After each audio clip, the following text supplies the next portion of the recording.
quand Laetitia Hallyday répondait à la place de Johnny par SMS, David. Il est décidément loin le temps où le clan Hallyday s'affichait comme une famille unie avec ses hauts et ses bas. Depuis le décès du taulier, en décembre dernier, tout va à volo. Pour preuve, le 30 mars dernier, lors de l'audience sur la succession du rocker, tous les coups étaient permis.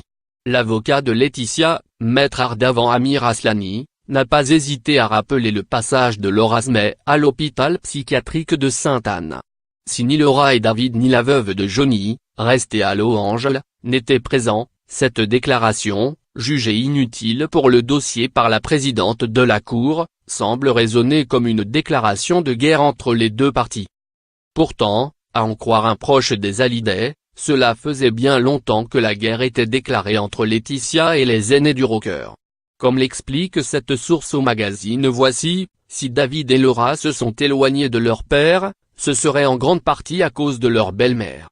Et pour cause, depuis 2009, Laetitia, qui gérait le portable de Johnny, filtrait leurs appels, ne transmettait pas leurs messages et répondait parfois à la place du rocker.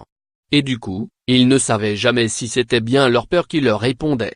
Ce n'est pas la première fois que la veuve du rocker est accusée d'avoir contrôlé le téléphone de Johnny. Une autre source affirmait à Gala, en février dernier, qu'elle allait jusqu'à effacer les messages et les SMS de Laura, aggravant les tensions au sein de la famille.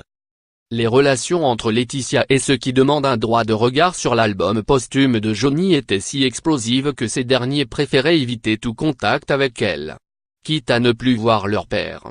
Ceci expliquerait pourquoi il ne venait plus lui rendre visite même à Noël. Quand tu sais que tu vas devoir te farcir Laetitia tout le repas, forcément, tu vas moins voir ton père, peut-on lire dans Voici. Crédit photo, Laurenson Philippe _Abaca.